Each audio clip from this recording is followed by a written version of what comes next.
वर्तमान स्थिति से कुछ थोड़ा सा बाहर आया है, कुछ भी पूछ रहा है, लेकिन कम से कम वो युद्ध स्थल से बाहर है, परिवार से बाहर है, परिवार के साथ जो वो परिवार को लेकर, युद्ध को लेकर जो वो पंडिताई भरी मूर्खतापूर्ण बातें कर रहा था, उनसे अलग है। यहाँ तक प्रभु उसको ले आए हैं। हमने अभी तक यही सीखा कि हम कुछ भी करें, यदि कोई अवसाद में है तो हम उससे कोई अलग बात करें। जिस प्रश्न पर वो अड़ा है उस प्रश्न से उसे कुछ देर के लिए दूर ले जाएं, ताकि उसका अवसाद समाप्त हो। अब प्रभु उसको बाहर निकाल कर लाए हैं, तो उसका प्रश्न बिल्कुल ही अलग है कि ना वो अपनी शारीरिक अवस्था का वर्णन कर रहा है, ना उसकी मानसिक अवस्था से ये मेल खाता है, ना उसकी बौद्धिक अवस्था से ये मेल खाता है, जहां से गीता आरंभ हुई थी। और अगर सही गीता आरंभ हुई जब भगवान श्री कृष्ण ने कहना शुरू किया, तो उससे पहले एक पूरा अध्याय और 7 श्लोक उन्होंने सुना है। ये हमें सीख है कि पहले सामने वाले व्यक्ति को सुनो, तुम अच्छे श्रोता बनो, तुम किसी का इलाज तब कर सकते हो। ये नहीं सामने वाले ने एक सेंटेंस कहा और तुमने सारी पंडिताई उसके ऊपर बघार दी, तो वो कभी भी आपकी बात को समझ नहीं पाएगा।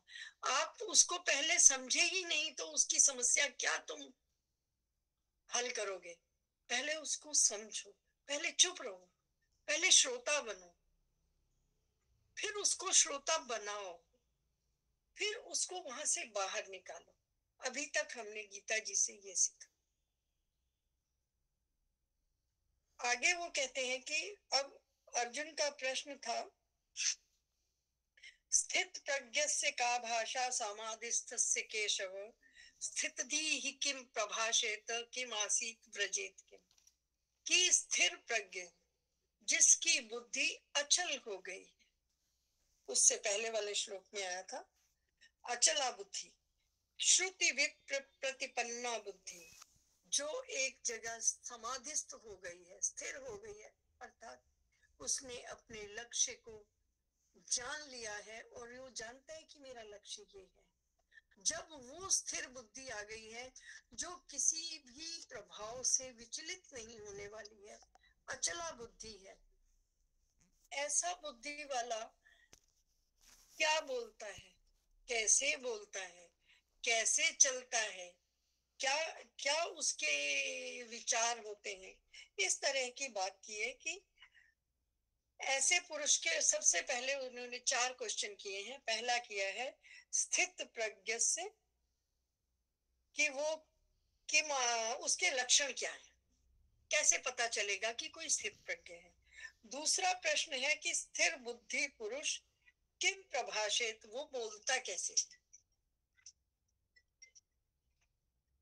तीसरा प्रश्न उन्होंने पूछा है कि मासीत, वो बैठता कैसे है। फिर चौथा प्रश्न है व्रजेत किम, वो चलता कैसे।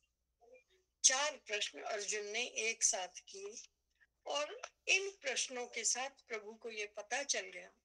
अब ये कुछ ग्रहण भी कर सकता है। अगर कोई इंसान प्रश्न पूछ रहा है, वो एक स्थिति से बाहर आए बिना प्रश्न नहीं पूछ सकता। अब ये कुछ कहने को तैयार हुआ है, कुछ पूछा है, अब मैं इसका जवाब दूंगा तो इसकी बुद्धि में जाएगा। प्रभु उसको कहते हैं प्रजहाति यदा कामान, श्री भगवान वाच, भगवान कहते हैं प्रजहाति यदा कामान। और मैंने पिछले श्लोक में आपको कल बताया था कि उसने भगवान को ये मान लिया है कि वही उत्पत्ति करता है, वही पालनहार है, वही संहार करता है। उसने प्रभु को संबोधन दिया है केशव। केशव का अर्थ है जिसमें तीनों गुण समाहित हैं।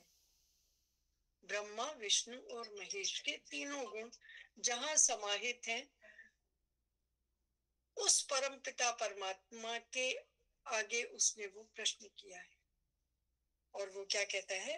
प्रजहाति यदा कामान, जब कोई कामनाओं को प्रजहाति प्रकृष्ट रूप से जहाती छोड़ देता है, तो सर्वान पार्थ मनो, सर्वान कामान यदा प्रजहाति, जब वो सभी कार्यों को छोड़ देता है, सभी मन में किसी भी तरह से सभी प्रकार की कामनाओं का जब वो प्रकृष्ट रूप से त्याग कर देता है, चाहे वो मन में आई हैं या किसी तरह की कामनाएं हैं, फिर वो क्या करता है?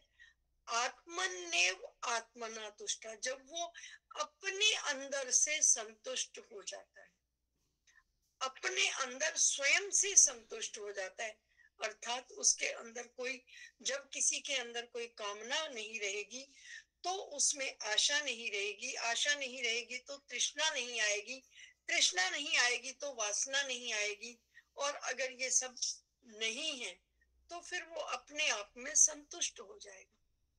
जब वो ऐसा हो जाएगा, स्थित प्रज्ञा तदुच्यते, उसको हम स्थित प्रज्ञ कहते हैं, उसको हम स्थिर बुद्धि वाला कहते हैं। लक्षण बताए हैं प्रभु ने। प्रभु कहते हैं कि जब वासना, स्पृहा, इच्छा और तृष्णा ये सब समाप्त हो जाएंगी, इनमें थोड़ा थोड़ा अंतर है, वो मैंने कल आपको बताया था, मेरा ख्याल दोबारा नहीं बताने की आवश्यकता है। और इस जब वो विषय सर्कल जो मैंने कल बताया, उससे जब वो अलग हो गया तो उसमें एक वितृष्णा आई, और उससे क्या हुआ? वो आत्मा में स्वयं से संतुष्ट हुआ।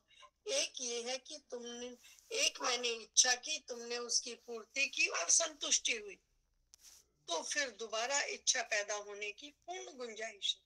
लेकिन जब आप स्वयं में संतुष्ट होते हैं, आप अपनी कामनाओं के लिए सदा, कामनाओं को सदा के लिए समाप्त करते हैं, वो संतुष्टि और कुछ मांगने पर प्राप्त हो जाने की संतुष्टि में बहुत अंतर।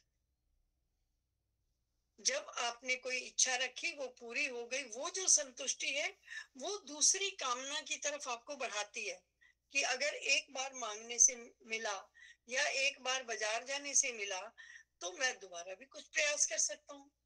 ये किसी कार्य के प्रति परिणाम की भी बात हो सकती है।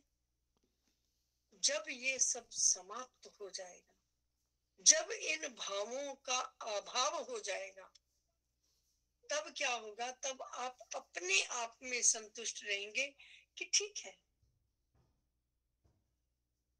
नथिंग नीडेड, मुझे कुछ नहीं चाहिए। होता है कभी कभी, नहीं कुछ नहीं चाहिए, सब कुछ है, बड़ा बहुत है। जब आप स्वयं में उस संतुष्टि में आ जाएंगे, तब आपको स्थित प्रज्ञ कहा जाएगा। प्रभु उसको लक्षण बता रहे हैं। लक्षण बताने के बाद उसने दूसरी बात पूछी है कि वो बोलता कैसे। तो अगले श्लोक में प्रभु बताते हैं कि वो कैसा बोलता है। कहने को तो जब आपने लक्षण पूछे किसी के, तो उसमें ये चारों चीजें समाहित हैं कि वो कैसा बोलता है, कैसा चलता है, कैसा कैसे कार्य करता है। लेकिन उसने चार बातों में पूछा है, प्रभु भी उसको वैसा ही जवाब दे रहे हैं। उन्होंने पहले श्लोक में लक्षण बताए हैं, दूसरे श्लोक में वो उसका बताते हैं कि वो बोलता कैसा है। वो कहते हैं कि दुखेशु अनुद्विग्न मना, वो अनुद्विग्न मन वाला हो जाता है। कब? दुख में, अर्थात दुख में उसको दुख नहीं होता। दुख में दुख ना होना और मन का उद्विग्न ना होना। मन उद्विग्न हुआ इसलिए आपको दुख हुआ, लेकिन वो मन से ही अनुद्विग्न हो जाता है, उसके मन में कोई ऐसा दुख का भाव जन्म नहीं लेता।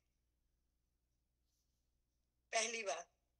फिर सुखेशु विगत स्पृहा, सुख में भी उसमें स्पृहा नहीं आती। स्पृहा हमने कल वो स्पृहा वो विषय सर्कल है कि स्पृहा जब हमारी होती है, अर्थात आपको अगर ध्यान होगा, अगर हम लोग मथुरा वृंदावन कहीं जाएं भगवान जी के वो खरीदने ये बिंदी बिंदी सिंदी, तो आप कहते हो कि ये चिपकेगा कैसे, तो कहते हैं ये स्नेह ले जाओ थोड़ा सा। तो उनको को अच्छा ये मोम या गोंद, तो कहते हैं नहीं नहीं नहीं नहीं, यहाँ हम स्नेह कहते हैं, इसको स्नेह से चिपकाओ, वैसा वाला शब्द स्पृहा। जब आपके अंदर किसी काम को करने की इच्छा एक फल भाव से होती है, वो स्पृहा है। आपने कर्म किया, कर्म की सिद्धि हुई, सिद्धि हुई तो फिर दूसरा कर्म करने की या उस सिद्धि को दोबारा पाने की कामना। और जब आपको 2-3 बार सिद्धि मिल जाती है तो आपको एक आशा हो जाती है, अगर इतना तो इतना भी। जब आप आशा में आते हो तो आपको तृष्णा हो जाती है कि अरे इतना है तो फिर मैं क्या नहीं कर सकता, फिर तो और भी हो सकता है, फिर वो तृष्णा में फंसते हो। और जब तृष्णा जागृत हुई तो वासना वही है, और वो वासना को इन्होंने कहा है ये दलदल है, और दलदल से आप कितना भी निकलना चाहो कभी निकल नहीं सकते, वहां मृत्यु है। तो ये जो सुखेशु विगता स्प्रिया, और सुख में वो स्पृहा के साथ नहीं जाता, तो फिर क्या करता है, वीत राग भय क्रोध। कहते हैं वीत राग भय और क्रोध, इन चारों का बात बताई है। स्थित धीर मुनि रुच्यते, जो वीत राग भय क्रोध हो जाता है, अर्थात कि उसमें कहीं भी राग नहीं होता, भय नहीं होता, क्रोध नहीं होता, इनसे वो बहुत अलग हो जाता है, तब वो स्थित धीर मुनि रुच्यते, उसको मुनि यानी महात्मा यानी विद्वान लोग उसको स्थित प्रज्ञ कहते हैं। तो इसमें बोलने की बात कहाँ से आई, हम कह रहे हैं ये बोलने के लक्षण है, इसमें बोलने की बात कहाँ आई। राग में व्यक्ति का जो बोल है वही बताता है कि इसका इस विषय में, इस कर्म में, इस साधन में राग है। हमें कैसे पता चलता है, उसके बोलने से। और जो वीत राग होगा उसका भी कैसे पता चलेगा, बोलने से।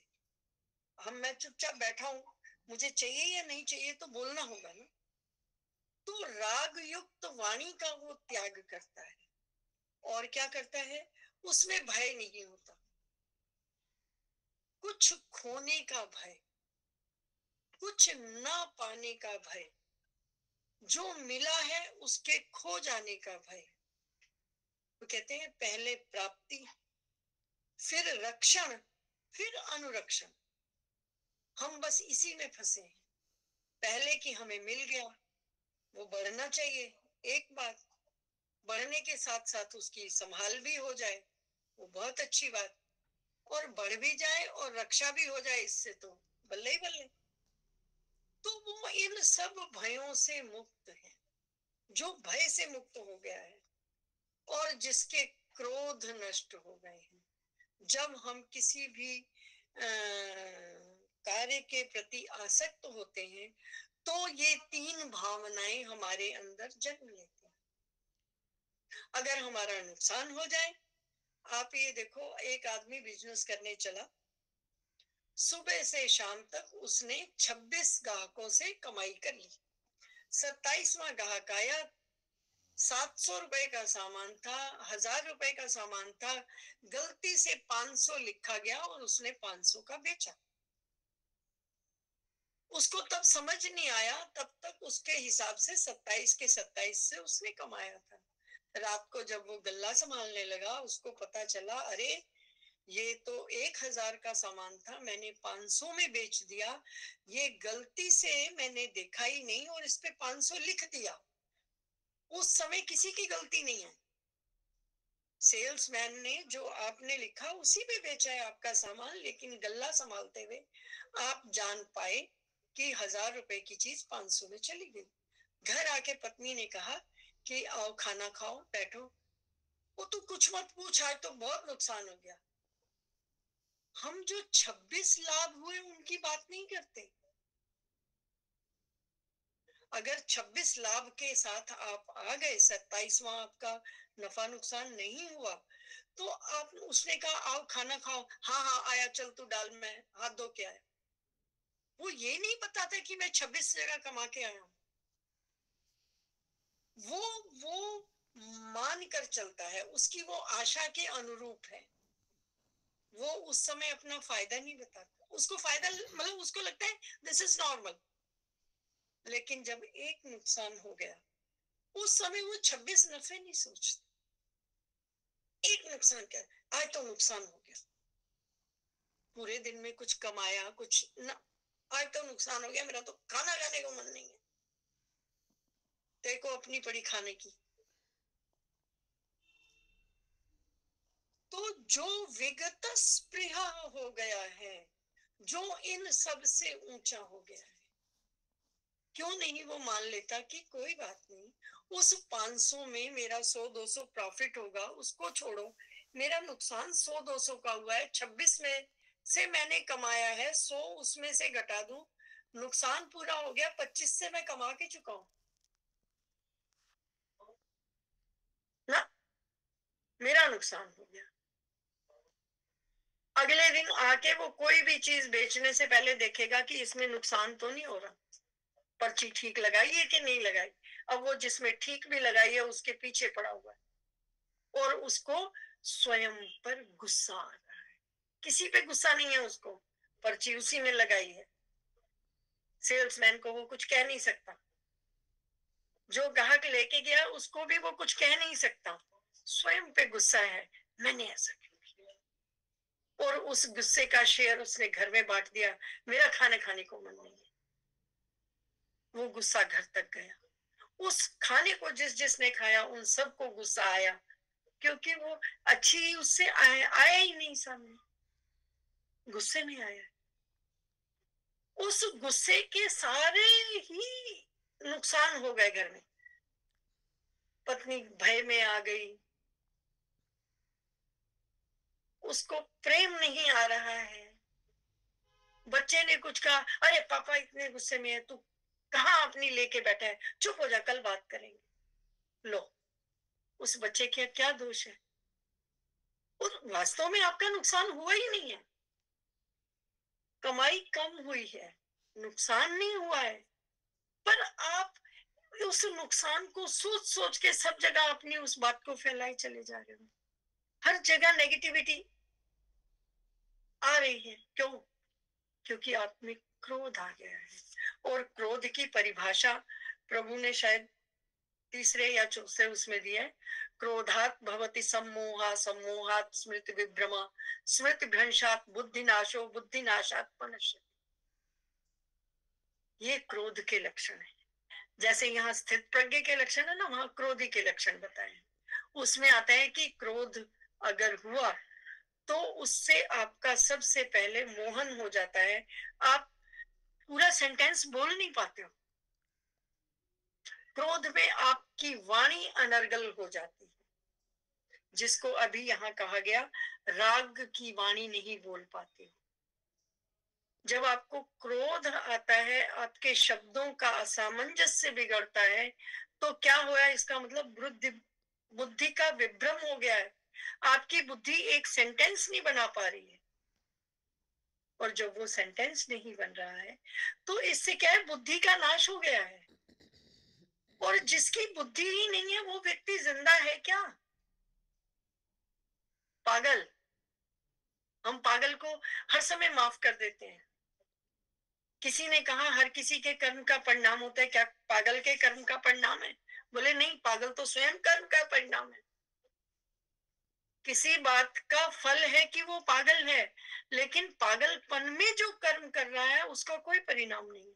उसको तो भगवान भी कहते हैं इसका इसका क्या, ये तो है ही पागल। क्रोध से कितना उपजाऊ है, और हम वास्तव में अगर ठंडे दिमाग से सोचें तो क्या ये क्रोध की कोई कारण था? नहीं था। और ये सब कब नहीं होगा? जब राग, भय और क्रोध को नष्ट कर दो। अगर राग होगा तो द्वेष होगा, भय होगा तो आप में बोल्डनेस भी होगी, क्रोध होगा तो आप मरे हुए के समान। और इतना होने के बाद आपकी कहाँ गति है?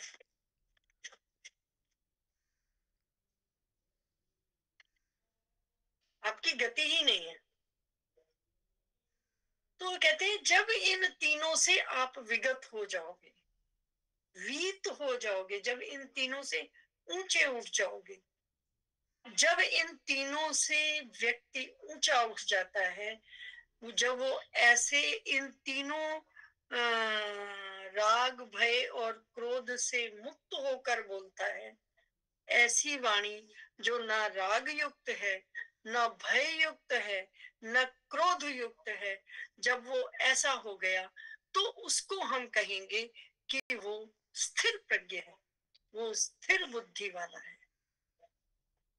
ये उन्होंने अगले कैसा बोलता है प्रभु ने ये बताया। फिर आगे वो कहते हैं कि यह सर्वत्रानभिस्नेह तत्त प्राप्य शुभाशुभ नाभिनंदति न द्वेष्टि स्थित तस्य प्रज्ञा प्रतिष्ठिता।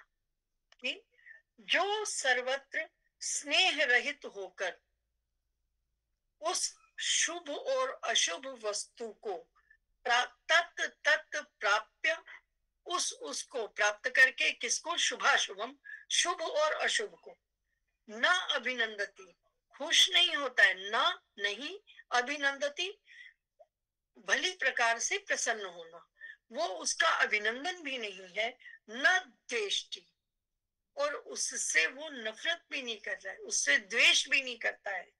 तस्य प्रज्ञा प्रतिष्ठिता, उसकी जो बुद्धि है वो प्रतिष्ठित बुद्धि है, स्थिर बुद्धि, कि उसमें ममता समाप्त हो जाए। ममत्व का अर्थ ये नहीं है कि प्राणी मात्र से वो झगड़ा करने लगे। ममत्व का अर्थ है उस ममता से जहां पर वो वासना हो जाता है, जहां पर इतनी अति हो जाती है कि आप एक छोटा सा एग्जाम्पल देते होते थे हम, वो बहुत छोटे होते थे तब हमें मिलता था कि चाय में चीनी डाली 1 चम्मच तो मीठा हो गया, अच्छा लगा, आपने एक और चीनी डाल दी और मीठा हो गया, लेकिन रहा तो मीठा ही, उसका कोई और नाम नहीं होता। फिर आपने और चीनी डाल दी, वो और मीठा हो गया, फिर वो पीने लायक ही नहीं रहा। यहाँ ममता वो वाली ममता है कि जब आप उस ममता को इतना बढ़ा दें कि वो अनिष्टकारी हो जाए। जो ममता से दूर रहता है, लेकिन ममता से दूर रहकर वो द्वेष भी नहीं करता, अर्थात दोनों ही स्थितियों को समान भाव से देखता है, जो हमने कल एग्जाम्पल देखा था। वो किसी भी चीज से लगाव नहीं रखता और किसी भी चीज से द्वेष नहीं करता।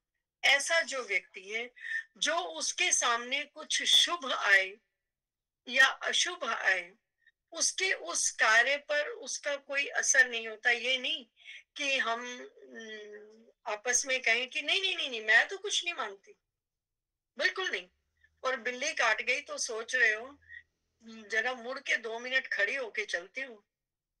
भाई तुम मानते नहीं हो तो चल लो ना। इसका मतलब आप खाली इस बात को जानने के लिए मानते हो, मानने के लिए नहीं मानते। मानने के लिए तो बिल्ली रास्ता काट गई तो मैं रुक ही रही हूँ। शुभ और अशुभ में बराबर रहना, कि कुछ जो मैं कर रहा हूं ये मेरा कर्तव्य कर्म है, ये मुझे करना ही है। शुभ आया अशुभ आया उससे कोई अंतर नहीं आना चाहिए। शुभ की प्राप्ति हुई, अशुभ की प्राप्ति हुई। मैंने कर्म करना था कर दिया जी, आगे भगवान ने जो देना था दे दिया, जो जो मुझे मिलना चाहिए था मिलेगा, बस बात खत्म। मैंने शुभ या अशुभ प्राप्त करने के लिए कर्म नहीं किया था, मैंने करना था कर दिया, बात खत्म। जब ऐसी बुद्धि हो जाएगी उस समय हम स्थित प्रज्ञ हो जाएंगे, स्थिर बुद्धि वाले हो जाएंगे। तब ये माना जाएगा, तस्य प्रज्ञा प्रतिष्ठिता, तब ये माना जाएगा, तब ये प्रतिष्ठित हो जाएगा कि उसकी प्रज्ञा स्थिर है, जब वो इन द्वंद्वों से भी ऊपर उठ जाए, जब उसको इनका कोई फर्क नहीं पड़े। ये नहीं है कि दुख आया तो उसने दुख नहीं मनाया, नहीं, जब सुख आया तो उसको सुख भी नहीं लगा, क्योंकि वो तत्वतः जानता है कि हर सुख के साथ दुख शामिल है।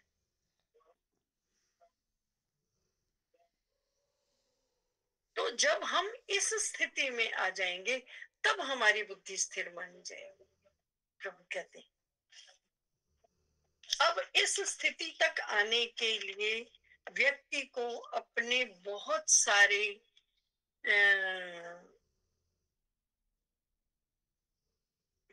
अभी आगे जब हम चलेंगे तो वो आगे बताएं। किसी ने कहा कि ठीक होने का उपाय, बोले आहार ठीक करो, तो बोले आहार ठीक है, तो बोले विहार ठीक करो, बोले विहार भी ठीक है।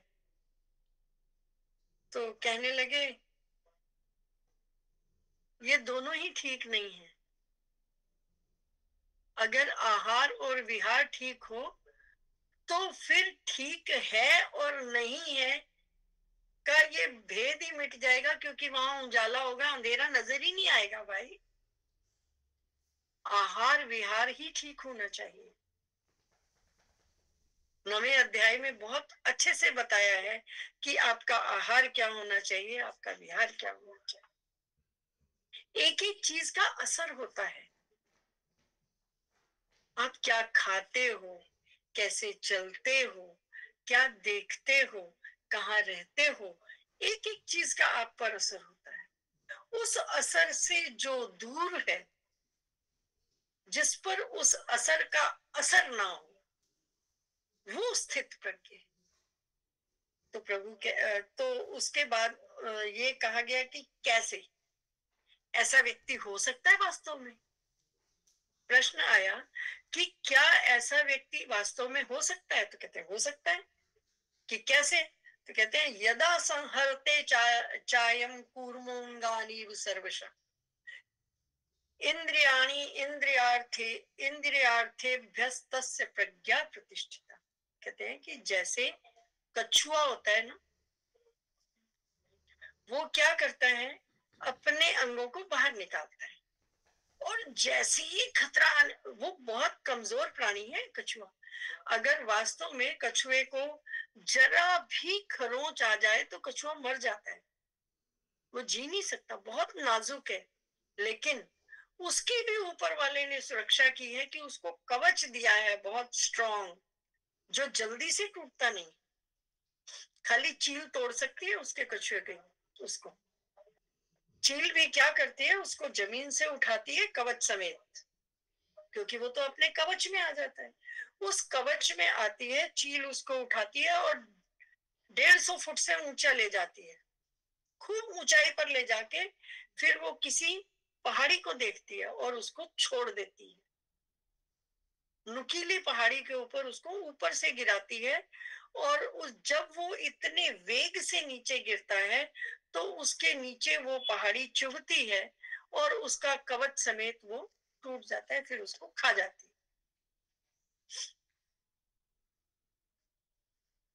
तो कहते हैं कि जैसे, और कछुए की और मानव की एक समानता भी है। कछुए की 6 इंद्रियां होती हैं पूंछ समेत, और हमारी मन समेत 6 इंद्रियां होती हैं। 5 जो हमारी इंद्रियां हैं, और छठा हमारा मन, जो संग में जुड़ता है, जिसके बिना इंद्रियां चलेंगी ही नहीं। 6 चीजें हमारी और 6 चीजें कछुए। इसलिए कछुए का एग्जाम्पल दिया गया कि यदा संहरते चायम कूर्मोंगानीव सर्वशः, कि जैसे जो कछुआ है वो कोई भी विपत्ति आने पर अपने सब अंगों को समेट लेता है, तो पहले व्यक्ति अपने अंदर इतनी क्षमता जगाए कि वो अपनी सारी इंद्रियों को सिकोड़ सके। योग का जब मैंने आपको बताया था, जब प्रत्याहार बताया था, वो स्थिति है कि जब व्यक्ति अपनी इंद्रियों को स्वयं में कछुए की तरह समेट पाए, तो ये आसान नहीं है। वो वही कर सकता है जिसका राइट डायरेक्शन में काम चल रहा है, कि बुद्धि कह रही है इधर नहीं जाना, और आपने मन ने लगाम खींची और वो इंद्रिय वापिस आई। लेकिन जब मन समेत इंद्रियां ही आगे जा रही हैं, फिर कुछ नहीं हो सकता। उसको हटाने के लिए उन्होंने कछुए का एग्जाम्पल दिया, और वो कह रहे हैं कि जो इस प्रकार कर सकता है कछुए की तरह, समय आने पर अपनी इंद्रियों को जल्दी से समेट सकता है, वो स्थित प्रज्ञ।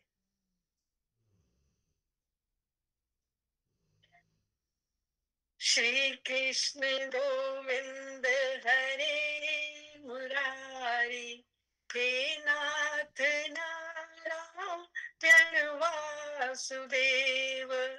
श्री कृष्ण गोविंद हरे मुरारी, हे नाथ नारायण वासुदेव। बहुत बहुत धन्यवाद कंचन जी, बहुत बहुत धन्यवाद। और आशा करते हैं कि सभी को बहुत अच्छे से समझ आ रहा है, बहुत अच्छे से समझ आ रहा है। और सारी रिकॉर्डिंग आप सभी को मालूम है, यदि कोई नए लोग जुड़े हैं उनके लिए सूचना है कि यूट्यूब पर हमारी जो डेली की रिकॉर्डिंग आपको मिल जाती है। चैनल है पूनम अरोड़ा साउथ सिटी सहारनपुर के नाम से। उसमें कंचन जी के नाम से आप सर्च करेंगे तो कंचन जी के नाम से भी आ रहा है, श्रीमद् भगवत गीता पाठ बाय कंचन वासुदेव जी। तो इससे भी सर्च कर रहे हैं तो आ रहा है, ये भी आ रहा है, तो आप ये भी सर्च कर सकते हैं, चाहे चैनल सर्च कर लीजिए। और अपना प्यार प्रतिदिन देते रहिए। और थोड़ा सा होमवर्क हम आज कुछ लोगों को, नए जो जुड़े हैं, पुराने तो होमवर्क करते ही हैं, नए लोगों को भी दे रहे हैं कि जो लिंक का आपको मैसेज मिलता है उसको आप अपने नियर डियर्स में, अपने रिश्तेदारी में, अपने परिचितों में ज़रूर दीजिए।